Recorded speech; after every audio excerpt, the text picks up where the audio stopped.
Before we start, I'd like to go through a few housekeeping items. Number one is we are recording this webinar, um, audio and visual, and we're going to be posting a copy of that on our website. And once we're done, Gwen will give you instructions how to find it. It's pretty easy. We are going to be using a Zoom Q&A or chat features. Presenter is asked to kind of hold the questions till the end. Then we'll try to open up mics and see if we can get your questions answered. And lastly, there will be a brief 2-minute survey that you'll be receiving to give us any ideas how we could make this a better thing. My name is Ed Cook, and I am a SCORE counselor down out here in Canton, Ohio. SCORE is a national nonprofit organization that began in 1964, and we currently have over 200 chapters and 11,000 volunteers in the U.S.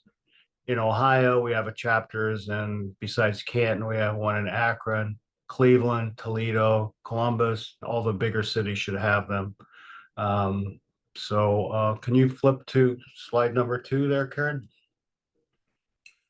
So you'll find out, you'll see how you can reach us if you need help with your business. So besides sponsoring educational workshops like this, we counsel small businesses, and that's really what we're all about. That's kind of our tagline, America's Counselors to Small Businesses. Not sure if there are branches in Canada or not, to be honest with you. I think we might have some participants from Canada, but they can reach out to the US chapters. Our counseling is free and it's confidential. We counsel, so if you want to start a business or you have an existing business, whether it's for-profit, nonprofit, we can help you. So if you feel you have a business and it's not running as well as you want it to, we kind of take a surgical approach to it. If it's a financial deal, our counselors that have an expertise in banking or accounting would be your counselors. If you have an HR issue, our counselor would be an HR professional. So locally, at our chapter, we have about 32 counselors, and each have a very unique skill set. We have marketing people, finance, supply chain, HR, operational, and I think all the chapters kind of would mirror that type of a structure. For those of you local, our offices are located in the Stark State University Business and Entrepreneur Building, room 331. And you should see our contact information on the screen with a QR code, phone number, email, as well as our website. I think you'll find this webinar very interesting. The presenter is extremely well versed in this topic, and with that, I'm going to turn it over to Karen. Karen, it's all yours.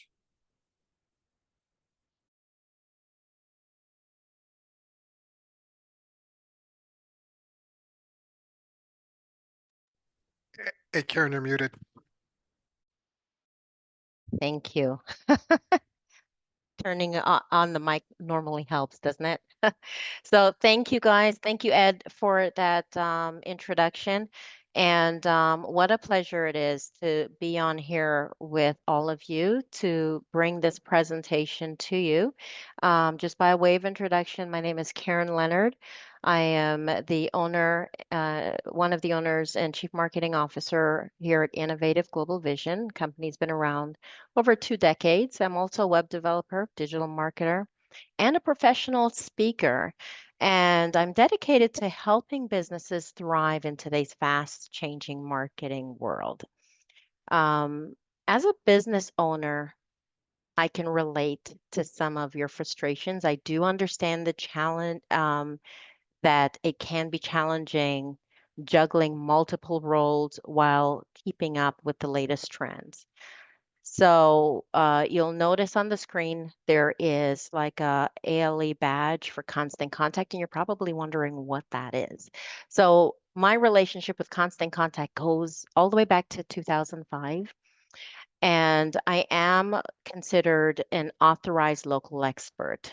That's a title given to a very small select group of solution providers who know the product, who knows marketing really well, and they are committed to helping small businesses grow. I really focus on actionable best practices, not sales pitches. If you're here for me to sell you Constant Contact, you're in the wrong place.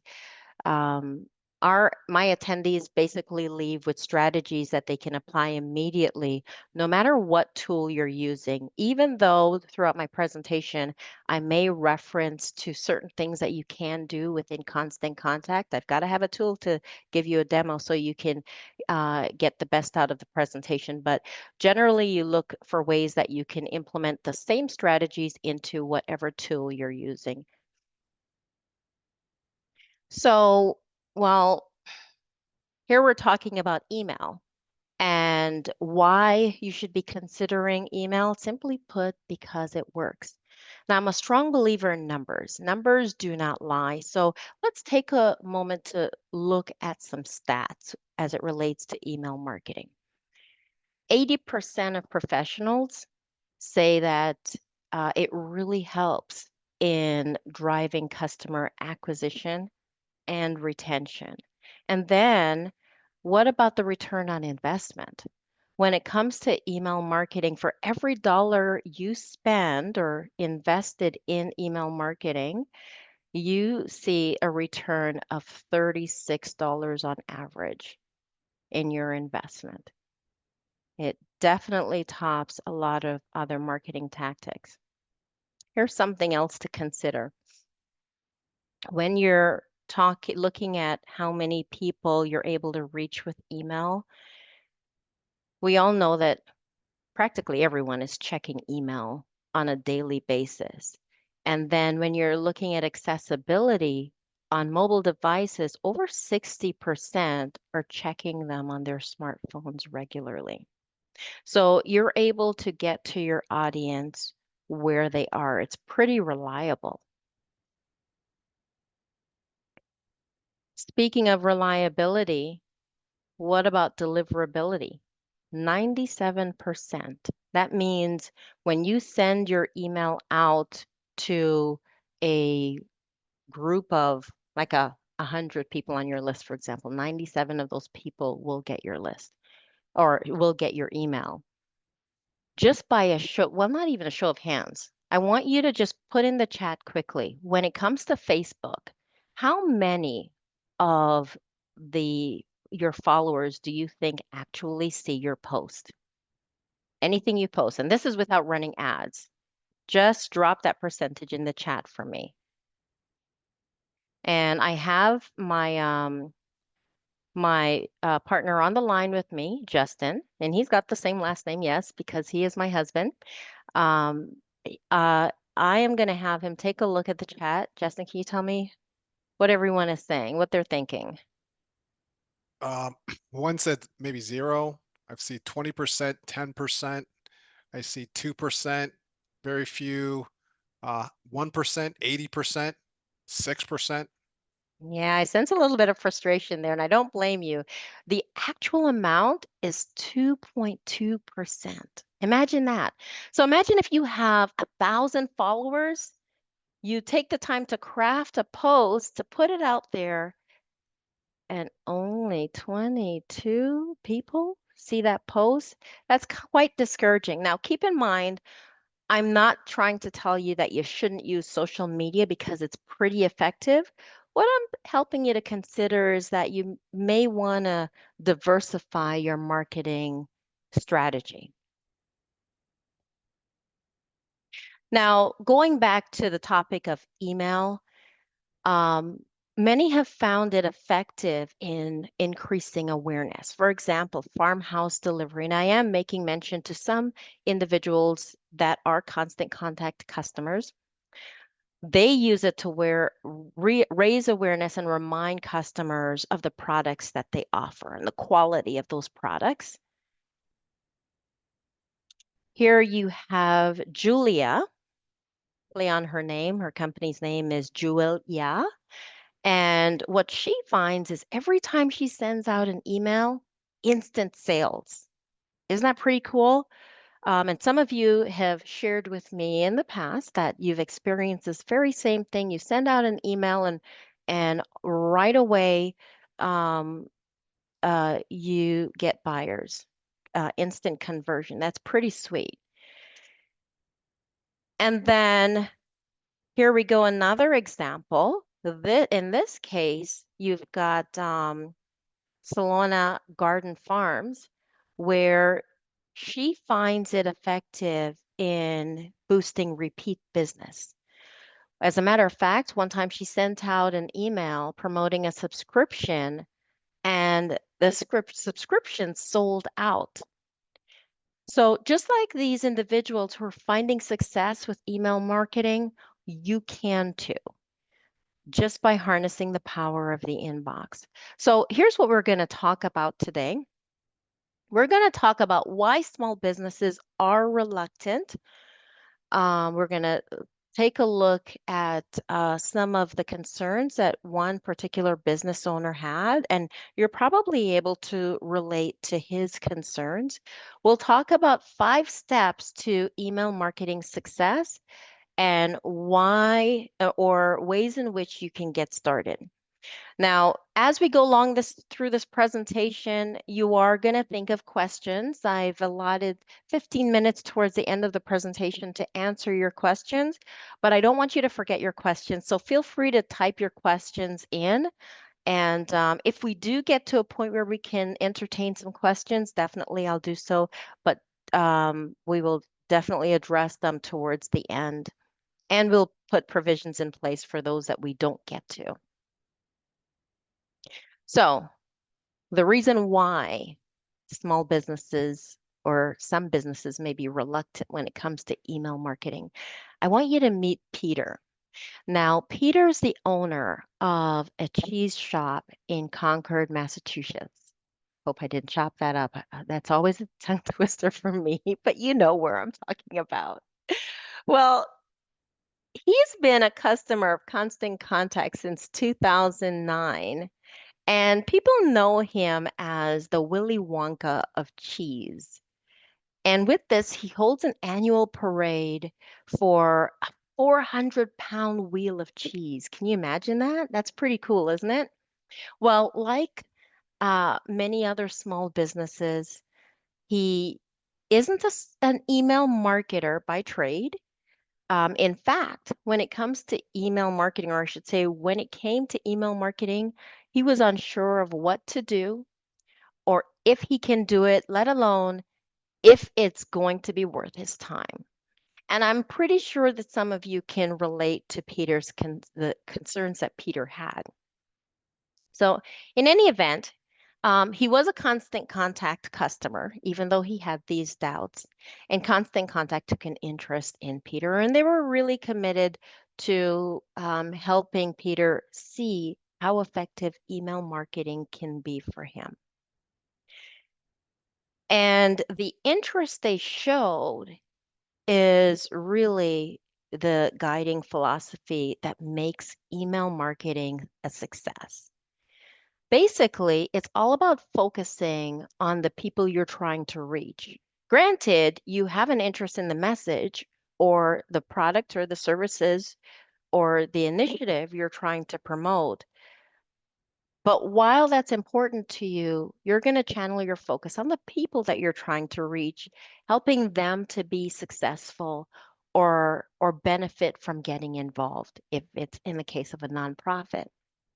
And it's really that simple. Basically, in general, when it comes to implementing this philosophy, I would offer that when it comes to marketing your business. Same thing applies. And you really can't go wrong with that.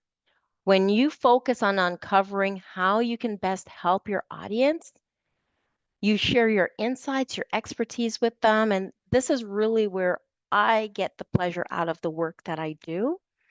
And you help them to see that the challenge that they experience is really an opportunity for them to really see results, let alone the satisfaction that you get out of seeing them grow.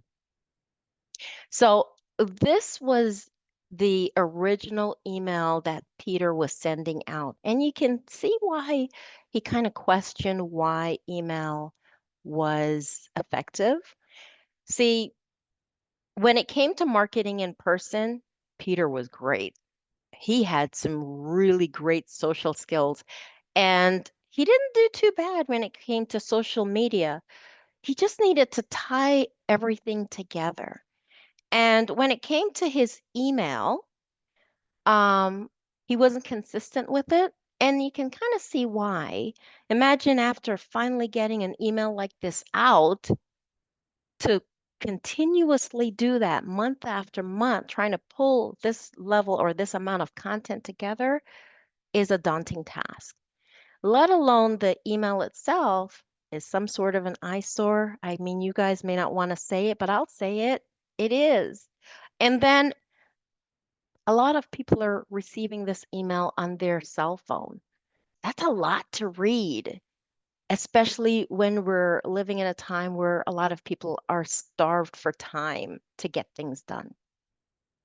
So all of these things made it difficult, and it also made things ineffective for Peter. So generally, Constant Contact showed him the 5 steps to email marketing success. And you're going to be able to benefit from these 5 steps. But before I start diving into those steps, I want to take a quick poll. Gwen, would you mind throwing that poll up on the screen? And basically, I want to know, which of the following are you hoping to achieve with your email marketing strategy in 2025? Are you looking to build awareness? Maybe you've got a small list and you want to grow that list. Or maybe you've been using email for some time and you're looking for ways to engage your audience a little bit more, maybe drive more sales. What are you looking to achieve? Do we have everyone weighing in on this poll? What percentage are we at?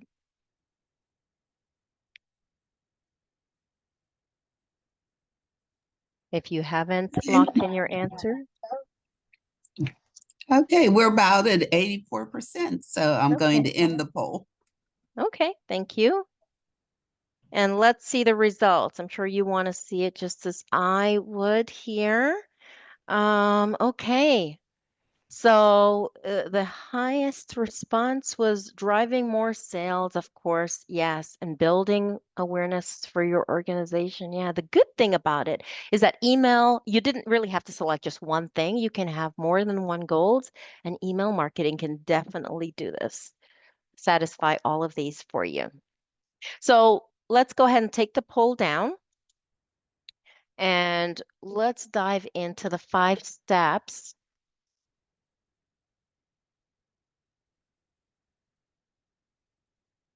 The 5 steps to email marketing success. And it obviously starts with a plan. We hear people don't always fail. They fail to, they don't fail to plan, or they plan to fail. They don't plan to fail, but they fail to plan. And as a result, they fail, right? So let's start talking about planning for success, what that involves.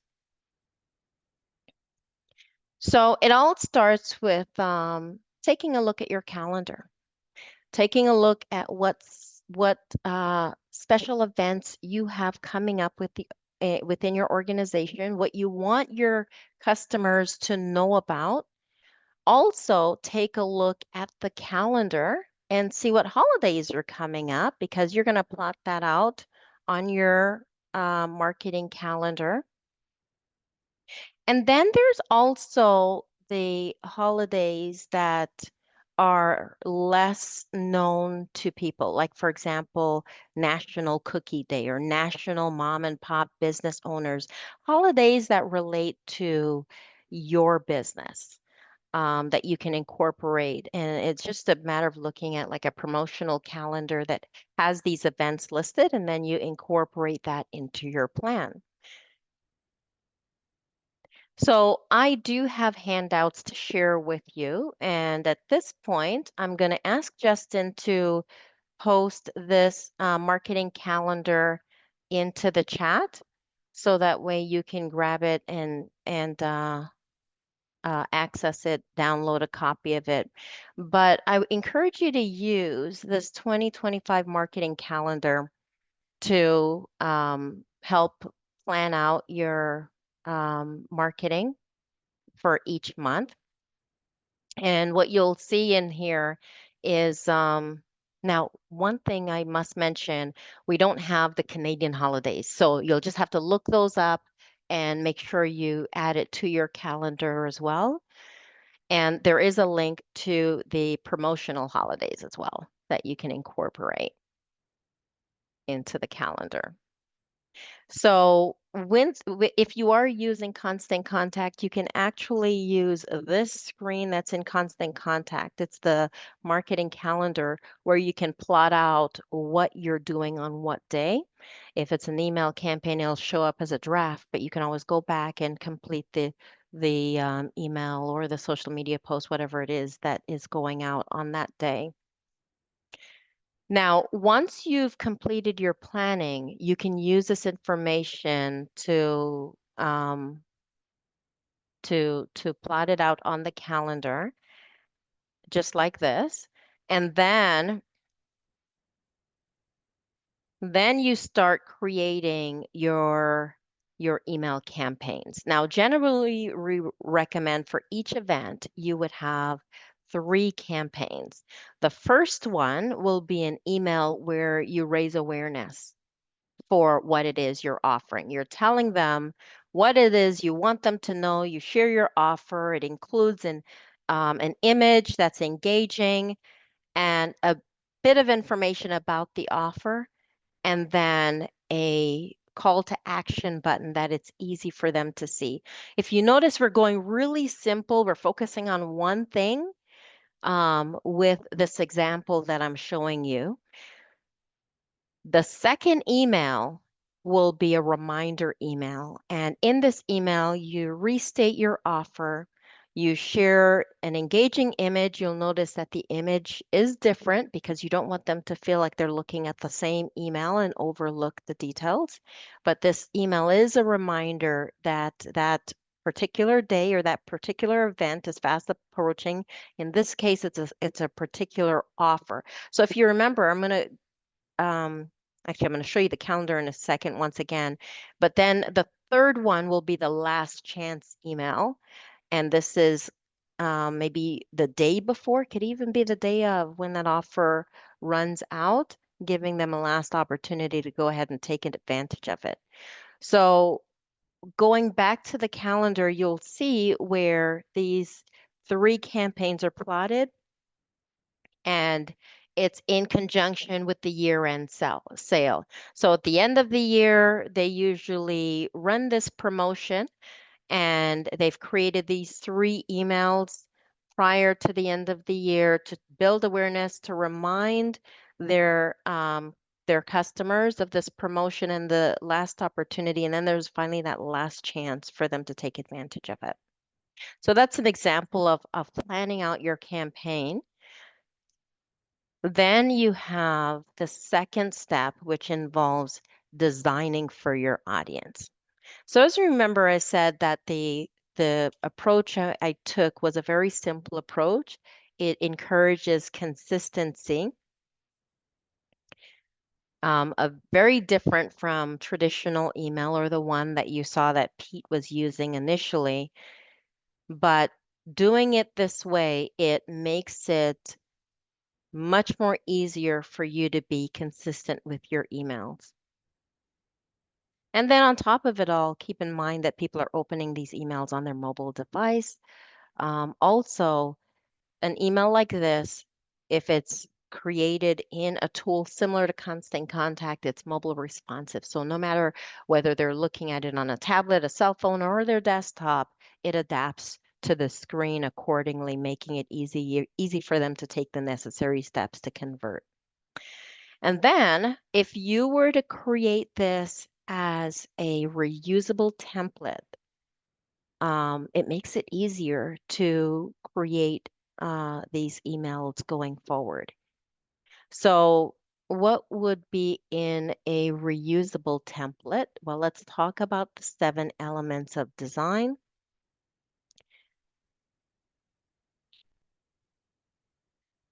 The first you'll have your header, which is where your subject line, who it's coming from, all of that detail is included. Then you have your pre-header text, which is kind of like an extension of your subject line. It's designed to entice the person to open up the email even further. Then you've got your logo, which plays the role of brand recognition. You've got your engaging image, which captures their attention. Then you've got your headline and your message body that tells them a little bit more about what this is about and why it should benefit them. This is where the what's in it for me is included, and it kind of points to your call to action. And lastly, you've got your call to action button followed by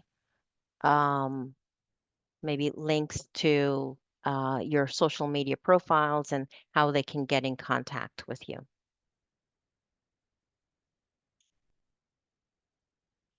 Now, generally in this email, once you create one of these emails and you save it as your template, the only information that would really change would be what you have in the header, your image, your headline, the details, and the call to action button. So you don't have to create everything all over again because you have it saved. Step number 3, creating an email that drives action. How do you go about doing that? So first of all, you want to make sure. Hey, Karen, can I break in here? Absolutely. Are you referencing the PowerPoint? Because we're not seeing it. Uh-oh. Oh my. Yes, I am. It says it's still sharing on my screen. I'm going to stop and start again. Yeah. I could see it. So I see Oh, it. you Okay. can? Yeah. It might be me then. Oh, Yeah. good. Okay. Okay. Okay, good. Had me nervous there. Okay. We're all good? Yes? Yes. Okay, good. Okay. So when you send out your emails, you want to make sure that your subject lines are not too lengthy because they will get cut off and the person receiving the email can miss the importance of that email or what you communicate in that subject line. So generally, you're looking at anywhere between 4 to 7 words in the subject line with 6 to 11 words in the pre-header text. Now, just because I say 11 doesn't mean you take it all the way to 11. The less you have, the better, but at the same time, you want to maintain the impact. Your subject line should really speak to the what's in it for me. You know, when people look at their emails, they try to figure out who's it from, what is this about? Well, they're looking at the subject line to determine whether they should stop and read that email. So it's very important to make sure that it's compelling enough. And what helps is the AI. So if you're able to use ChatGPT to help you craft that subject line, that's always to your advantage. You can start off with your idea. You can tell the more information you give, the better outcome you get. So just remind ChatGPT that your subject line needs to be no more than 7 words. Pre-header, no more than 11. If you are using Constant Contact, the AI tool is inside of Constant Contact, so you can get those suggested subject lines and pre-header text in there. And of course, anytime you can incorporate emojis or personalize the subject line as well to make it more engaging, I definitely encourage you to do so. Now, your image, of course, it should complement your message. It should be engaging. Inside of Constant Contact, it does incorporate Canva. So you do have access to stock images that you can use that are free of charge and paid stock images, but it allows you to do your designing in Canva and then pull it back into Constant Contact. If you're not using Constant Contact, you can always use Canva to make those captivating images and then save it right in your email. And then you've got your headline body and your message body should really speak to them in terms of why they need to take action and how it's going to benefit them with a compelling clear to action for your button. So let's take a look at some examples here. This is a consulting company implementing that strategy that I just spoke about, where he's got his headline, right? And then followed by the message body, speaking to the benefit that it offers to the reader. Typically, you only need about 3 to 5 sentences. Try not to get too lengthy with the content that you have, keeping in mind that it also pushes your call to action button down the more content that you have.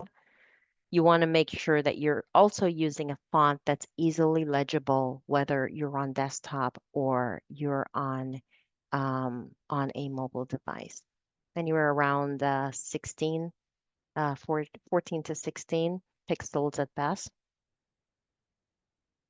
And then you've got your call to action, clearly stating what they should do next. Here's another example for you. Here is the case of a nonprofit. Of course, in this case, you're clearly stating what you are trying to accomplish to encourage buy-in, your message, and then you've got your message body, which should answer them.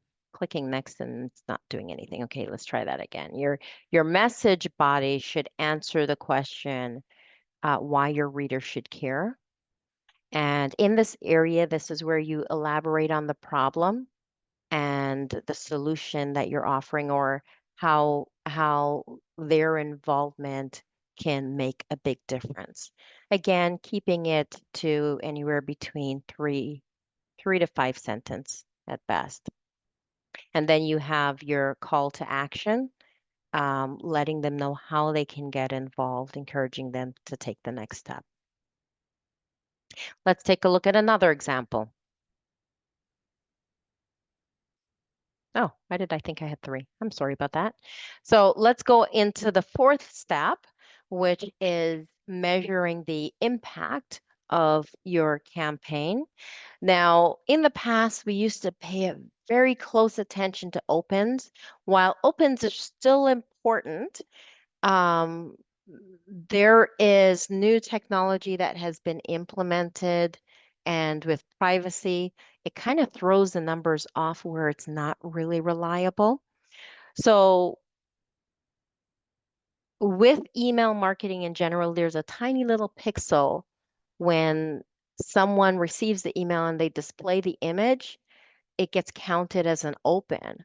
Well, for example, with the new Apple privacy feature, whether they open the email or not, it triggers that image. So the open rate that you're seeing is not as accurate as it used to be.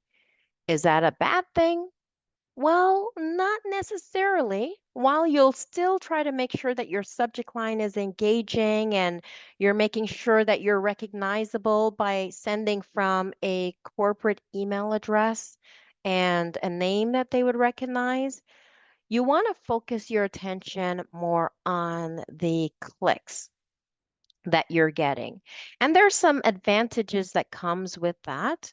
Um, Number one, it can help you measure your engaged users, not to mention that you also have the ability to segment your list even further. So I'm not sure if any of you have heard of click segmentation, but in some email tools, it allows you to automatically put the individual that click on a particular button into a list. Now imagine what you can do with that. So you send out an email, they click on something, and now you've segmented the interested individuals into another list. That allows you to set an automated email that goes out to those individuals, saving you the time of crafting that email and sending it out one after another.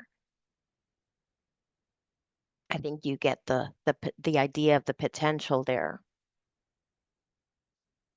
So the best way that you're going to measure your email efforts is you are going to look at the conversion rate. You're going to look at your list growth rate, and you're going to look at your overall return on investment.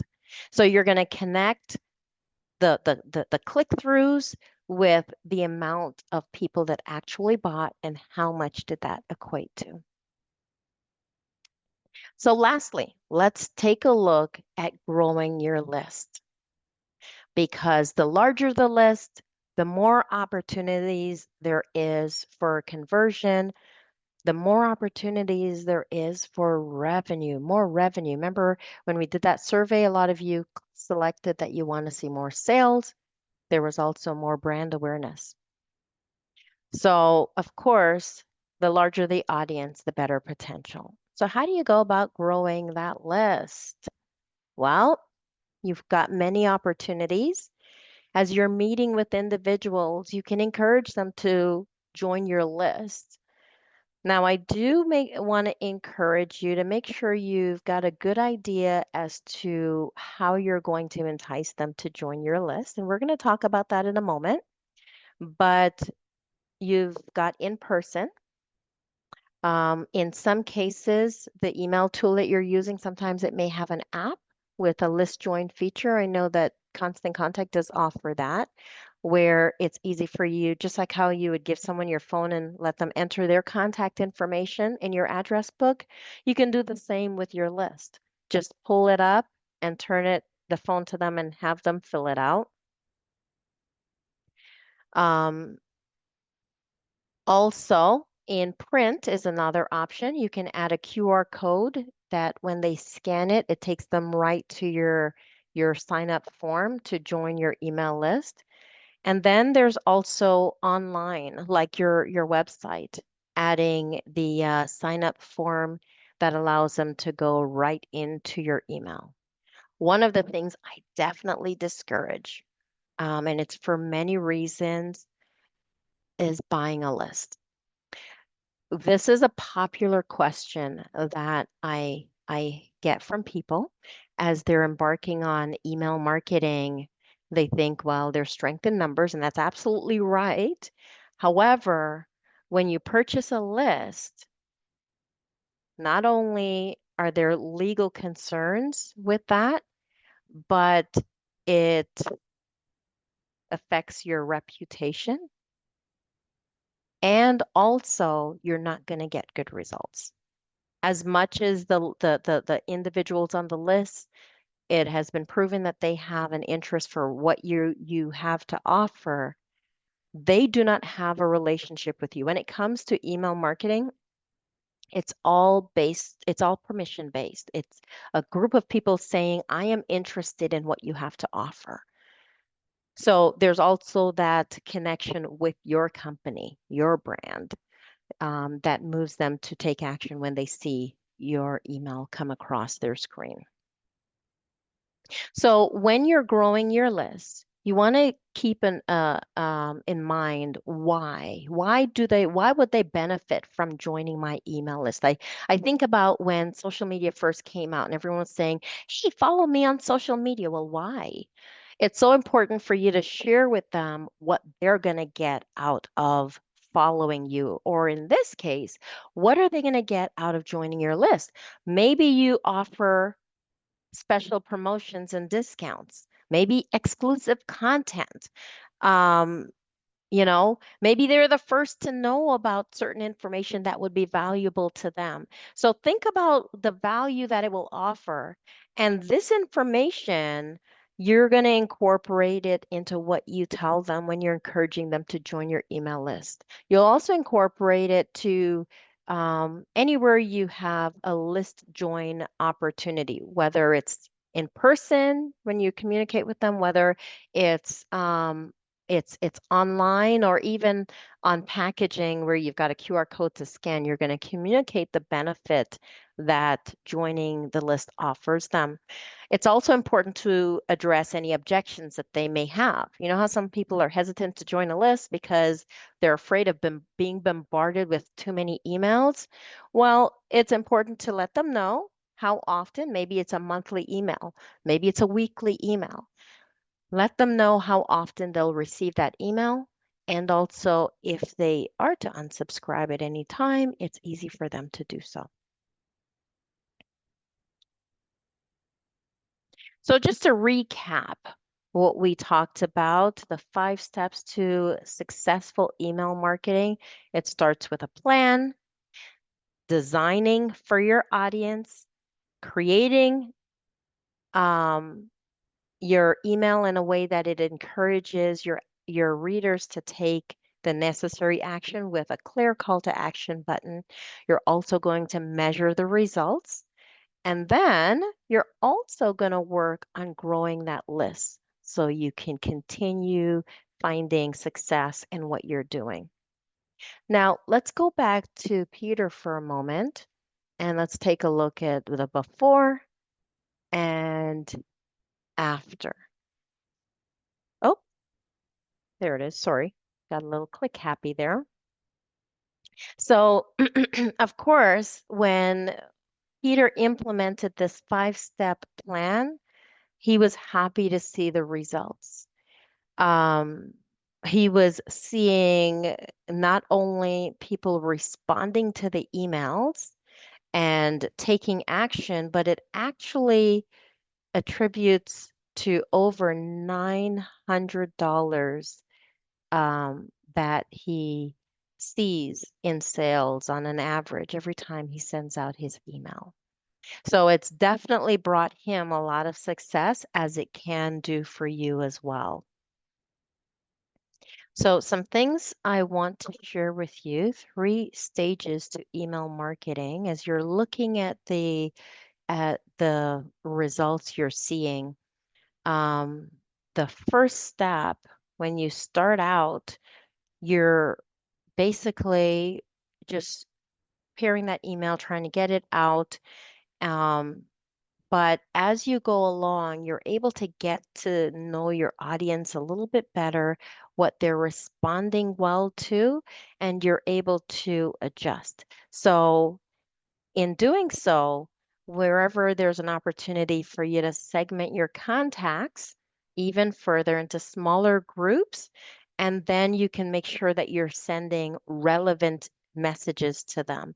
So you can be a company that offers a lot of services, but there are some of your customers that have an interest in one particular service more than the other.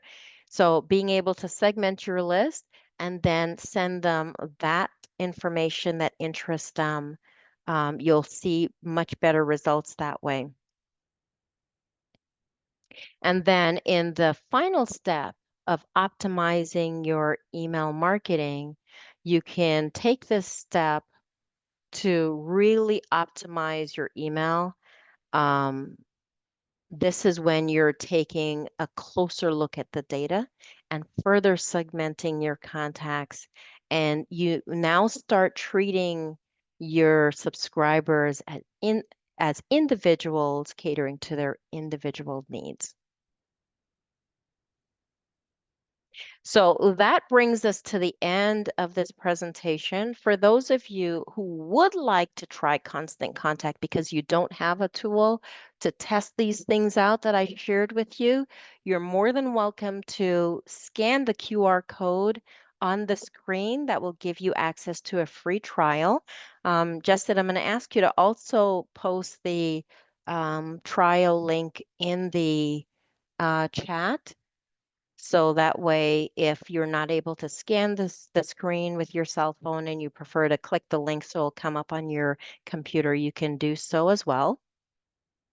And that would allow you to take advantage of a free trial.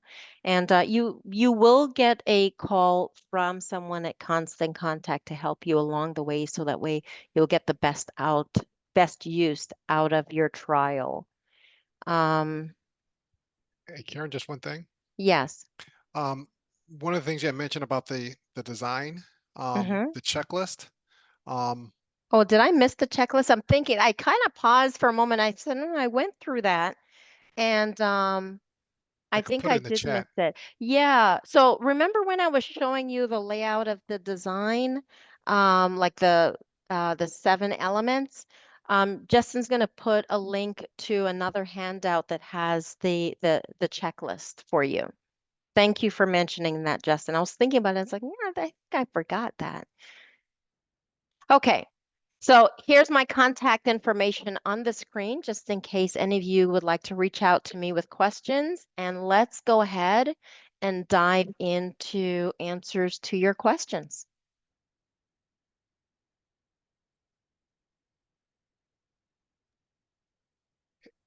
Hey, Ed or Gwen, did you want me to start?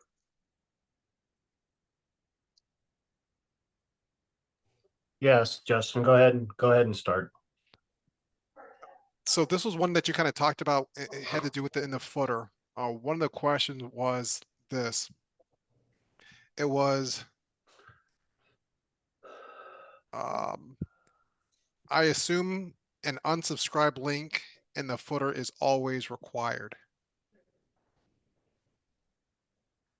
Absolutely.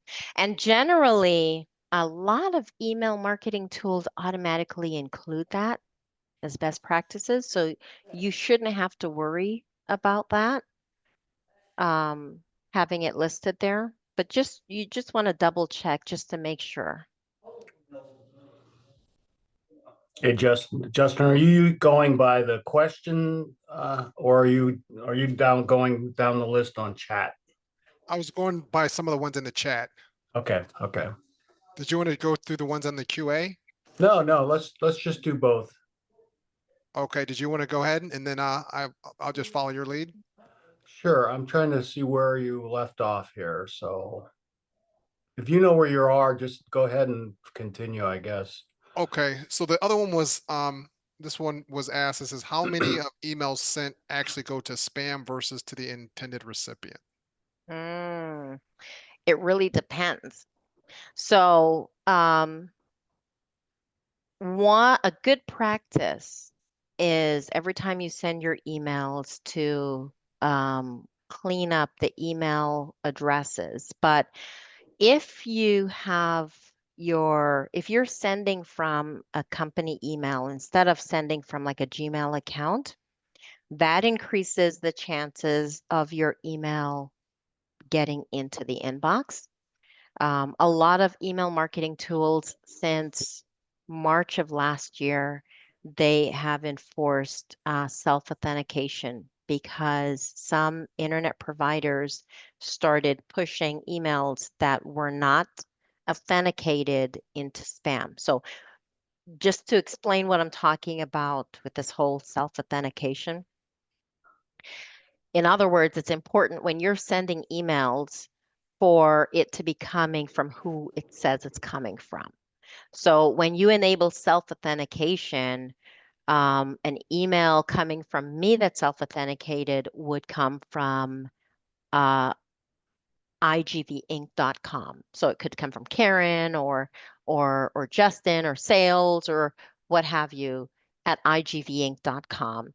And you've got a better chance of it being delivered into the inbox as opposed to the spam box. But it's not always just the email that plays a role, it's also what's in the subject line. So there are certain spam trigger words that you can find yourself using, excessive punctuation and so forth, all caps, that can land you in the spam box. So you just want to be cautious of that. Is Hope there that any answered way, your question. is there any way to find out which inbox they actually showed up, or is that just, that's impossible?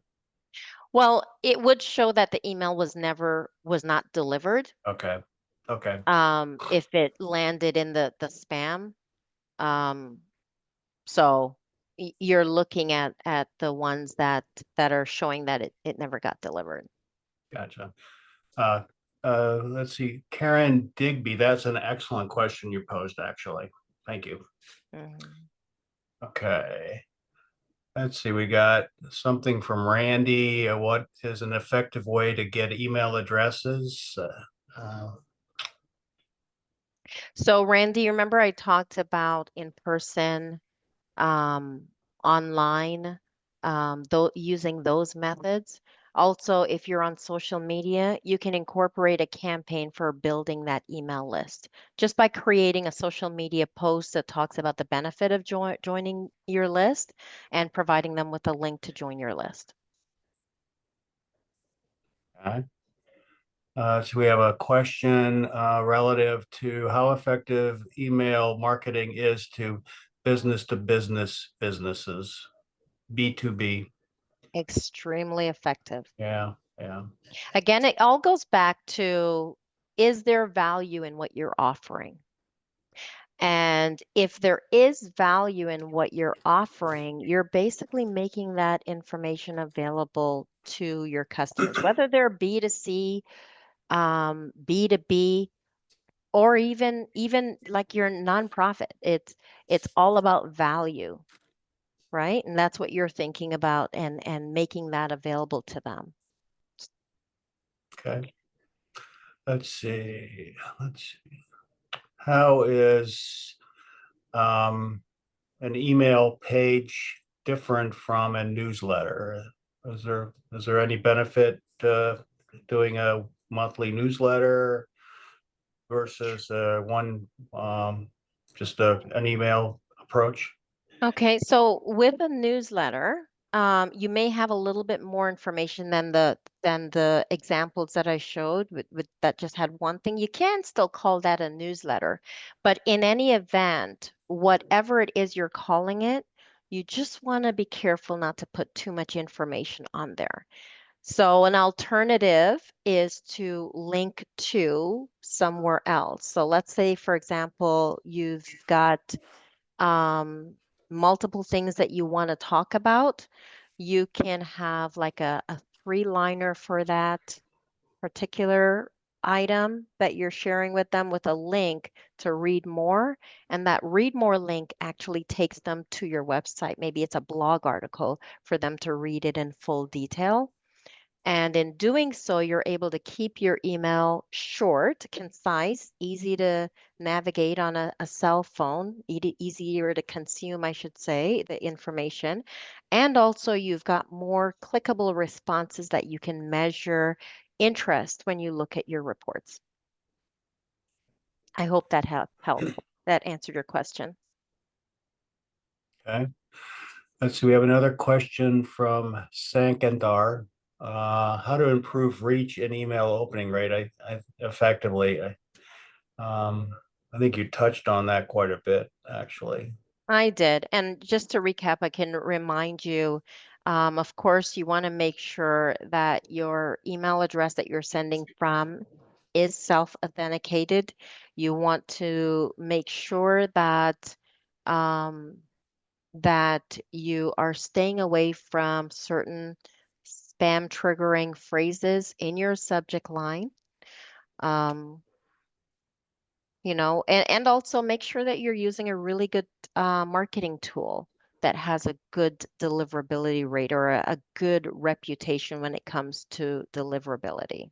I know a lot of people gravitate towards MailChimp, and there's nothing wrong with using MailChimp, but you're better off if you're not seeing the type of deliverability that you'd like to see, you're better off with the paid version than you are with the free version. And just the idea behind that, anyone and everyone is using the free version, including your spammers. So you'll probably see better results when you're using paid version. Okay. Let's see, Marilyn is asking how to create an email platform, and I think that's really what you just talked about, isn't it? What platform you Yeah, want to use? yes, yes. It's not about creating. You're actually, you mean how to identify one or use Well, one or start using it? it's the question is how to create an email platform. What are the best ones to use? Well, you've got to look at your needs. So one of the things that I always recommend is when you're going to try one out, if you create a trial account, the next thing you want to do is you want to make good use of that trial. So taking a look at some demos, and YouTube can be really helpful when you want to take a look at some demonstrations on how to use the tool effectively, or maybe someone's available to give you a demo on using the tool. If you are using Constant Contact, I'm more than happy to give you a demo on using it. But start with a trial, get a good idea as to how you're going to navigate through that tool so that you can make good use of the trial period and start creating an email. Lois has a pretty good question, I think. Is it more effective to send emails or actually make a phone call to potential customers? It depends on how much time you have. Yeah, If yeah. you're talking about a client base of 100 or even 30 or 50, it can take up a lot of time. Yeah. So when you're looking to build rapport with your customers, email can be extremely effective when it Okay. allows you to communicate what you would have over the phone. She also asked if batch emails are effective, and It I ba- would go ahead. no, I think you're probably going to say batch emails are email marketing. Yeah. There is a little bit of a difference though. If you're talking about batch emails, like from sending from Outlook, when it comes to using a regular email communication tool like Outlook and Gmail, that's not designed for batch emails. You're going to find a lot of limitations, not to mention when it comes to looking at the reports, you don't have any reports on how many people opened the email and what they clicked on and when they opened it and who opened it. You miss out on all of those details that can help you to be successful in your email marketing efforts. Kimberly is asking, is there a best way to create an automated emails? Absolutely. Nowadays, a lot of these email marketing tools allow automation where the first one you would create is the list join. So when someone signs up to your list, anything that you would communicate ahead of time, aside from the thank you for joining our list, here is what to expect and so forth, you can create that ahead of time in an email and it will automatically go to them when they join your email list. I remember one individual, oh my goodness, I'm seeing it's 2 o'clock already. Um, so I'm going to save that little experience. But yeah, you can create automated emails in your email marketing tools that you use. Let's see, Murray is asking if they're assuming that an unsubscribe link in the footer is always required. By law, you should have email marketing law. You should have the ability for someone to opt out. And as long as you're using an email marketing tool, like for example, if you use Outlook, you're not going to have an unsubscribe. There's no list management feature there. But if you're using an email marketing tool, generally there is the link for them to unsubscribe.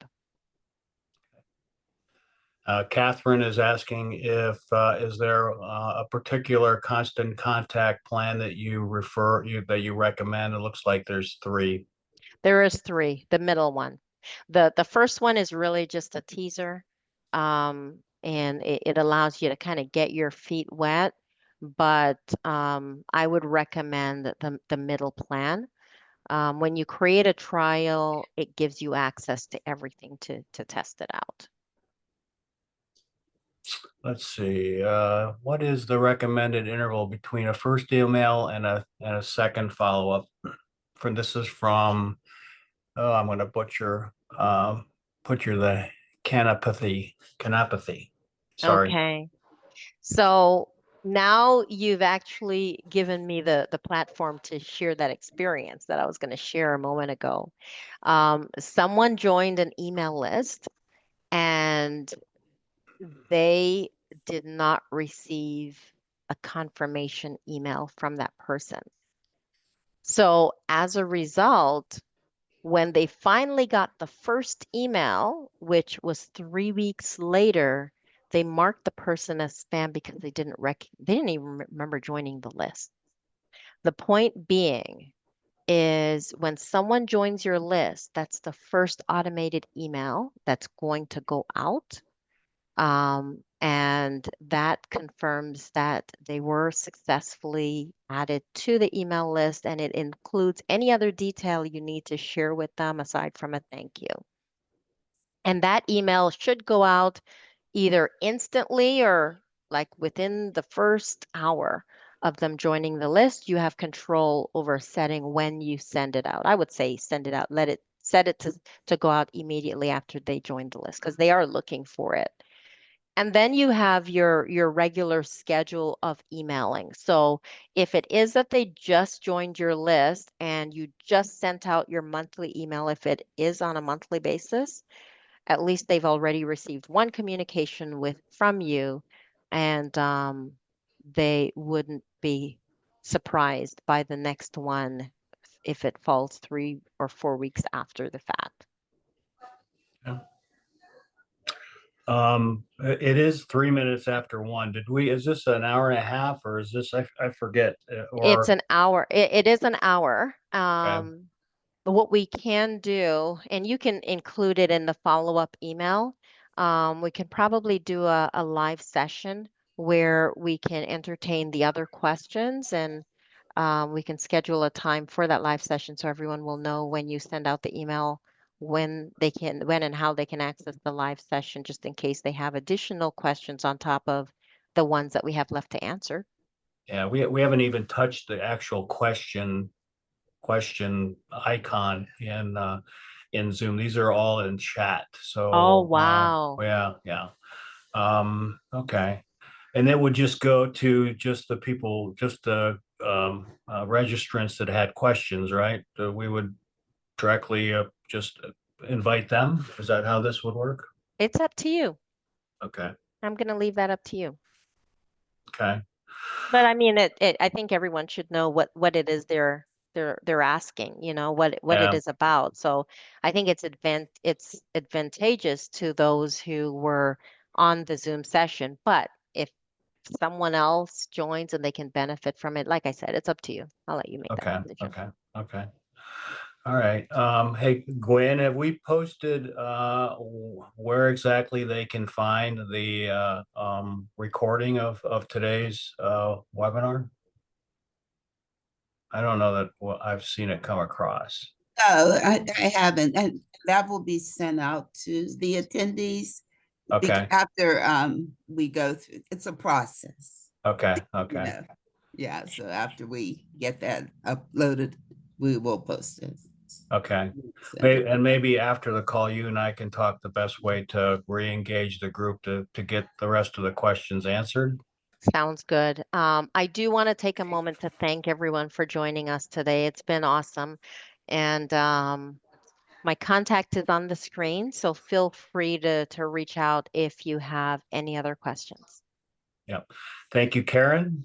Thank you, Justin. Thank you all for joining us today. I think you've seen that Karen is very, very well versed in this topic, and she brings a lot to the table. So everybody stay warm, and we'll hope to see you again. So long. Thanks.